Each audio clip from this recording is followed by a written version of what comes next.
Bueno, tengo a mi hijo otra vez aquí conmigo porque la verdad, ¿a quién más que con mi hijo? Y tenemos muchas cosas que conocernos. We have a lot of things to get to know each other. This is what I'm gonna do it in English because my son, so he can go fluent on whatever he's gotta say, you know? And one of the things that I don't want to make this more like the world anymore because it's gonna come up eventually because that's how we're feeling in a point. But I want to talk to him about how was your childhood, son? Because normally I have my childhood and I'm always telling him, son, oh my God, I had this, do that. But what about him? What about in his eyes that I never got to see because I was working or I was doing something, my mom was off or whatever. So how was your childhood, my son? Childhood? Yeah, yeah. Go from, I don't know, starting a point. At a point. Man, I don't even know which point to start on. I can go really, really far back and just think of, well, we always grew up in apartments. And so around other kids. Around other So kids. we were always playing. We would go to school, and at that time school was cool. You go to school, your teacher's really nice to you, you're learning stuff, you're finishing timetables like crazy in under a minute. Like, damn, I'm fucking badass at school right now. I'm having fun. You have your friends, you come home, finish your homework, you eat, and you go play outside with your other friends in the apartments. And that's all it would be. Huh. Yeah, it would. And little do you guys know, I think I follow the same curriculum as my mom, that my grandma. That she only the only one thing that she told me was like, when you get home, David, Davisito, because it was like a love thing, you know, Davisito, like a sweetheart kind of thing, you know. But she would say that just take off the uniform and you're done and do your homework and you're off. And I was off, bro. People might ask me, and what do you used to eat? I don't fucking remember. I remember I used to eat in la hora de lonche, recreo, del recreo. It's called the lunchtime. And after that, I think one more meal. I don't know what it was, or if I had the time to actually eat, because my mom would even say, "A ti no te da ni hambre, verdad? You're not even hungry because for playing," and that's true. That's true, man. No, yeah, you play all day until the very end of the day when they call you back in. Then you eat and you go to sleep. Because you already finished your homework. You brush your teeth, you get ready for bed. Tomorrow, you do the same thing. Take a shower before you go to bed. You know? Because you're all sweaty, all tired. You eat something good. Some rice, some beans. So what age that you remember that you were doing that? What age do you say, oh, fuck, we live in apartments, okay? I think, I was probably like around 7 years old. 7 years old that I remember. Well, even because before that, I didn't really rely on other people to play. I played with my little siblings, you know, or inside in our house. And then once we got to the apartments and we were able to play outside, that's when we were able to make new friends or meet our neighbors, you know what I mean? But then that also makes me think, because after that, after the apartments, right? So, because we lived in apartments all the way up until I was like 10 years old. When did we move into the house in Riverside? 12. No, because I was in like 5th grade. I was in 5th grade when I was in the house in Riverside. Well, it was 2012, 2013. And you're the 2000. You were like 11. Let's call it 11. I was like 11 or something. 10 or 11. And right there, I was like, all right, I don't have friends around me anymore. Like how we did in the apartments. But instead of just like being by myself and shit, like, okay, I'm by myself. This is cool. I've never been in this environment. And I'm old enough to the point where I know how to use the iPod. You know? And that's why I think my generation, or at least the way I grew up in my timeline, I think I was in the perfect spot between like learning how to play outside and being that street smart type of kid, and just knowing how to be by yourself. And then to the point where, okay, I'm by myself, but I have a whole bunch of teachers right here. A whole bunch of teachers. That's how I also felt. Look, my son is 22, about to be 23. Perfect number, anyways. But same thing. How do you get to know to be yourself? And when I actually moved in that area, I was actually feeling myself. I was looking to other things. How to be yourself. That was the opportunity that gave me of being by myself. Because I thought about it right now, and it was like, if I stayed there with those guys, like, yeah, I could be cool with them and I have a lot of fun and just keep playing, right? But I see how the other people in the apartments and how they grew up, because it's low income families. You know, some of them they're trying to do better, and some of them they're just I'm here now. The reason we're talking about this that you guys might not think, it just seems like a normal a normal person saying what with his childhood was like, and me also. But it has a lot of meaning to how you're gonna end up in the world, and it is the 95% of the people that maybe 5% of the underworld, I call it, the under being watched, they don't pay attention to none of us. The apartments, it's the very low of the food chain.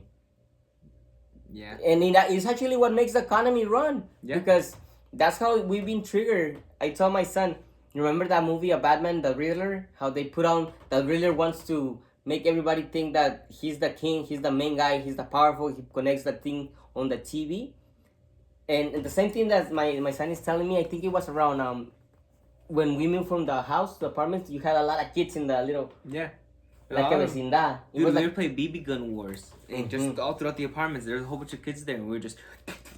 And also, I taught my son right there, and I think he taught himself how to become a small businessman. That's probably why our mentality goes a little bit... Oh, yeah, I was making money. I had my own little cart in my house, in the apartment. I had my own little cart, and first layer, I had just pure candies all over. Second layer, chips. And people all around the apartments will come to my door knocking, saying, all right, I want to buy some chips or candy. Boom, they come in, I get my money. And that's how I would make money outside of school. And sometimes I would even go to school with my candy.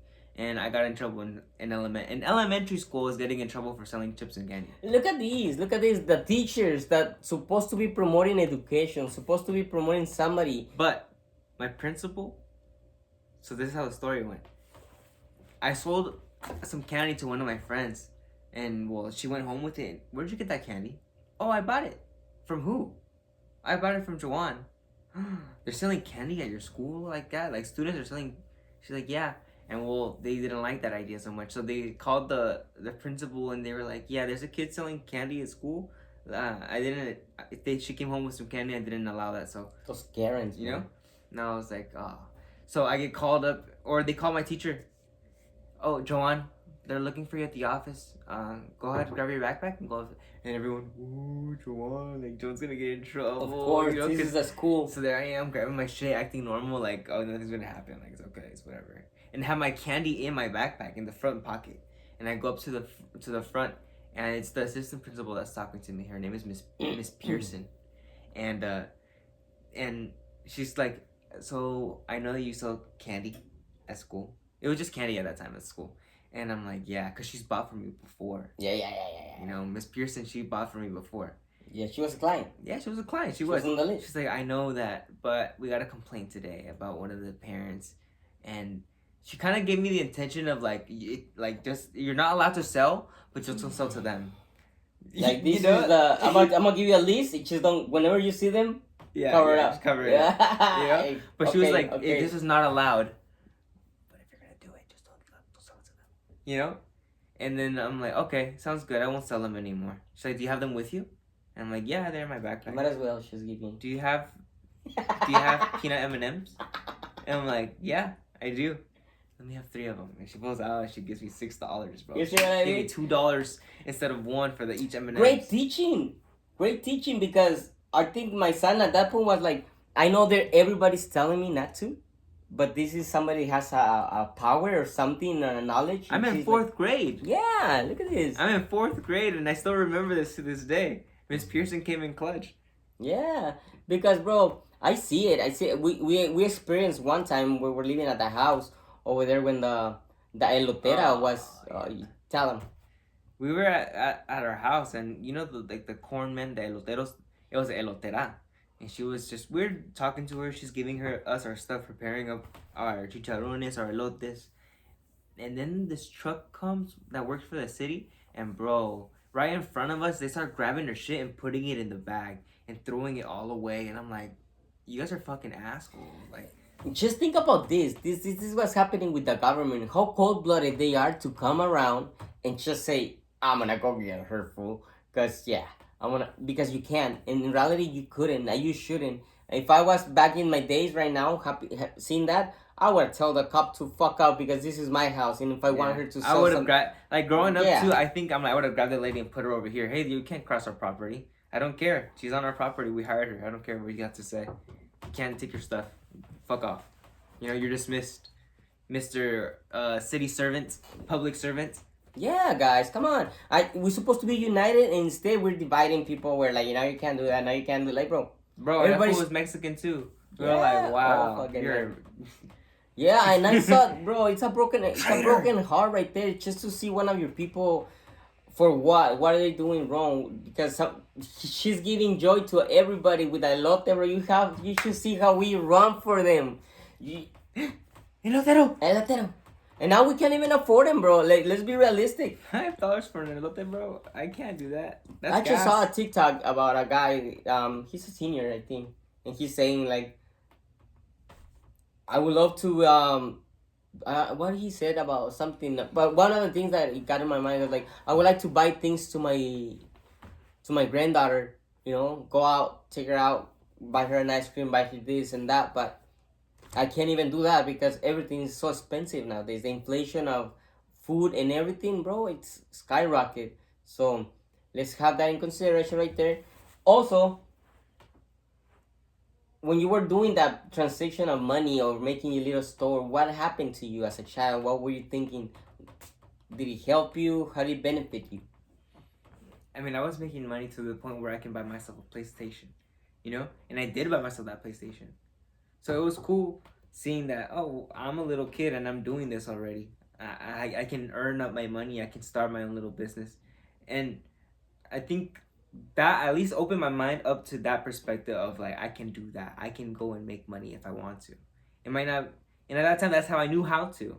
Now it's like I know many ways to do it, but the way that I want to do it, I can't earn money for it yet. Mm-hmm. And listen, guys. I know what my sons have said, and for me as an adult now, more than him per se, because of responsibilities, and it's hard to be working and be righteousness.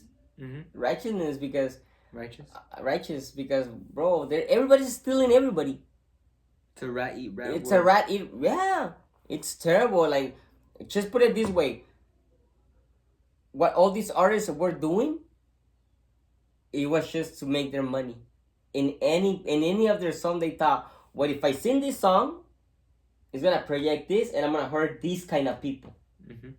And the producers and the government say, "Yeah, let's do it." So that's why I'm asking my son, how do you feel about your childhood growing up until now? Because I think that the transition or the change was boom, you were here. I think that's the cool part. How I said I was in the middle of the before world and the after world. I got the transition. I was right in the middle. I was the middle child in a way. Mm-hmm. Because it was the old generation and then the new school. And now there's a whole new school that's still part of this new school generation of technology, and the world was different too. I saw the world how it was before and how the world is now. Mm-hmm. Now imagine when I tell my own sons, I'm 43, and like, you're going through this too, that they cannot comprehend what you're trying to tell them because they have never lived it before, but they have lived somewhat compared to what the kids are going through right now. And he can tell the kid right now, listen, it was a better life back then. They don't know it.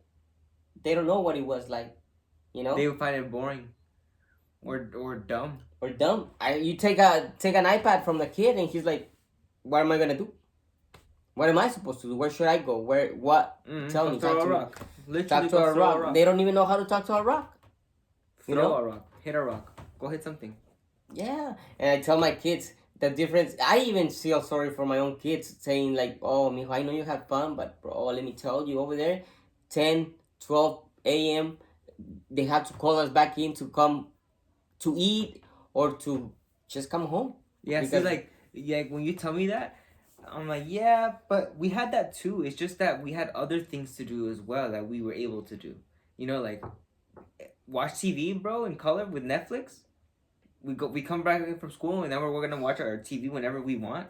You didn't have it. You That's got to play outside. that right there, guys. Also, I think one of the reasons probably why I like so many movies, and let's go back to the traumas that we faced during our childhood or whatever. But it was because I tell my kids I used to watch Mazinger Z.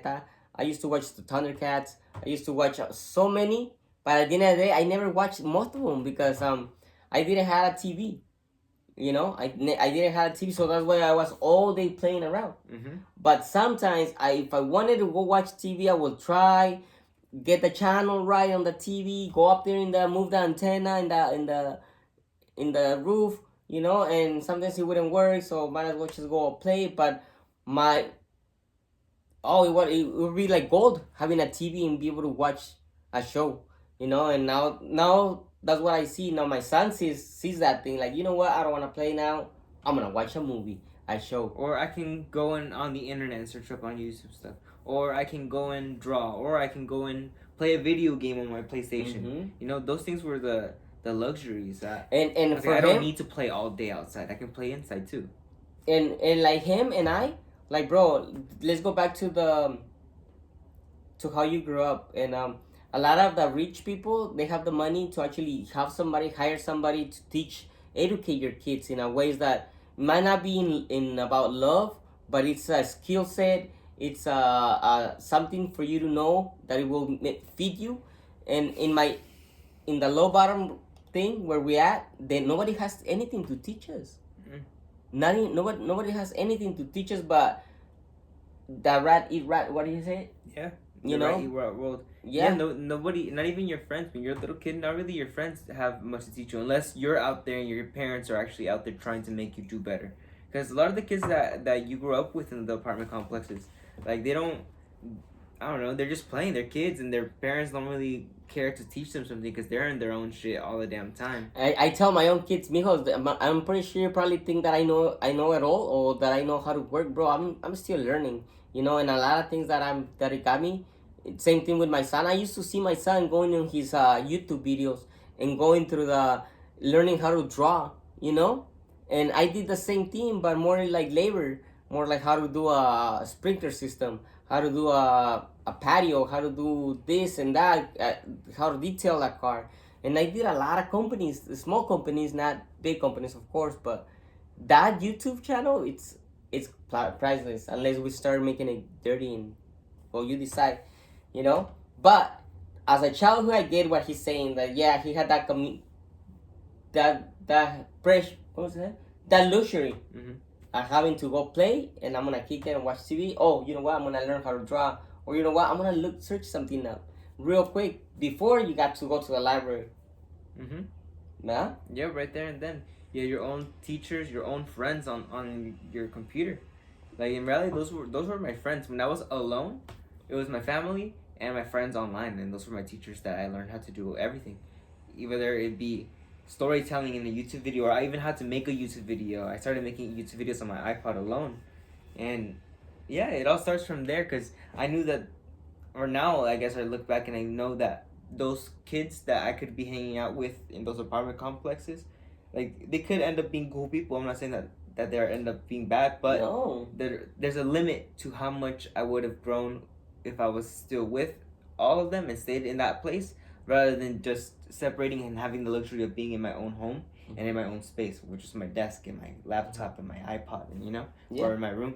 Yeah, and I'm going through the same shifting. Like, for the moment that I was like, ooh, you're gonna end up alone, or you're all alone, and I was like, well, in my mind I was like, alone.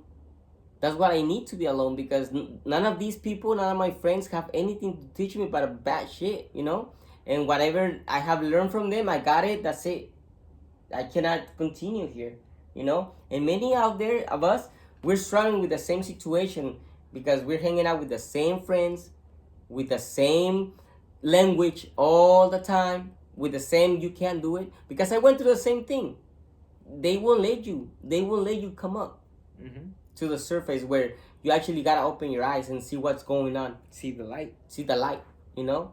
Yeah. And now we've been reading God's word, and it's a little bit, bro, we fucked up a lot. We messed up a lot. The thing that Noah's Ark, I think he's been chilling with us right now because right now it's probably one of those things that we gotta start building one of those Noah's Ark. Big ass one too. Big ass, you know, because everyone's gonna want to take the animals first. Yeah, for sure. Take that. What about on your 16, 17, and 18 years of age? It was again. I was still. I mean, I was in high school. Also with all my friends, so I would see them. But at my house, like I was still by myself. I guess from the little taste in Riverside of learning how to be alone and being able to be alone. Oh yeah, I was like being alone. I was chilling because I wasn't alone. It was like I was alone with myself, and I was always having fun or growing. So I'd play Minecraft and make my videos. I would play Fortnite because Fortnite came out, and I'd be streaming all the damn time because my cousin lived with us. And then after high school, 17, 18, party. And then COVID hit. And that's it. Well, party in college. And then I got my job at American Eagle. But it was honestly just that. Party, do the world thing, you know? Yeah. The whole world thing. And instead of doing... You guys think that American Pie, Road Trip, all those kind of movies is for what? It's just... So do you think that's the good life that you go out there and you see the picture like it looks like all of their parents have money because otherwise let's be honest, we cannot afford to send our kids to college, bro. Not in these days. God knew. He's like, bro, your college isn't meant for you. I got a better school for you. Don't worry. And I went to 2 quarters at UCR at UC. What did you learn there? But fuck nothing. Literally nothing. I don't remember anything. I had a language arts class, but it was all like read your book and do this work and then I learned about censorship and I'm like, well, this is exactly what you're telling me what that they're gonna do. If I stay here, they're gonna censor whatever they're gonna teach us and only teach us what they want to teach us. Thank you. You just told me to get the fuck out of college. You know? Yeah. You see how, like I told you in the beginning, we don't want to talk about the world, but the world is our world, and that's what we're living in. It's part of you're telling story. It's part of you becoming who you're gonna become. It's part of where we're at right now, making videos, trying to put entertain people, I guess, because this is what's hitting right now. Everybody's doing this thing, and some of them are not even funny. Some of them are not even talking about life. Some of them are just being, you know, and that. She wants, all of a sudden, she's one of those influencers that everybody wants to be hanging around with, you know? And that's where we at. Like, I told my son, like, let's start making videos. Like, he's been telling me all this time, and I was like, no, I can't, because I think in a way, a lot of us are missing their soul because of what's going on, you know? And I can see my son, too. Like, he's trying there, you know, to keep up with this world. And the childhood that we had, bro, it's terrible to grow up. I don't think any... What was that one movie that you saw me? If? What if? With Ryan Reynolds? Uh-huh. I think so. With the purple guy? Yeah, I think so. Yeah. But, well, in that movie, it tells you how, as a kid, you dream of to be. And a lot of people are lost. They don't have their childhood anymore. So that's why today I made this video trying to ask my son, how was your childhood like? And how can you bring it up again and start being that child so we can start working on other things, because the world is cruel and we're always going to be talking about it because that's what it is. But let's wake up that childhood and say, you know what, if I was this, I wanted to become this. Now all of a sudden all our dreams are done because we're waiting for somebody to be president. We're waiting for somebody to fix our lives, you know, when we could have been doing that for a long time ago, I guess. I don't know. You know? Yeah, basically waiting for somebody else to fix your life. No one's gonna come and fix you. No one's gonna come and save you. Yeah. I don't know what to do, but this is the talk we had, our childhood. A little bit there and that. Thank you for listening. Sign up, subscribe. We're gonna be talking more about anything. Whatever bothers us, whatever comes to mind, whatever we feel like talking. Why not? Everybody's doing it, might as well. Johnny. See ya. Peace out.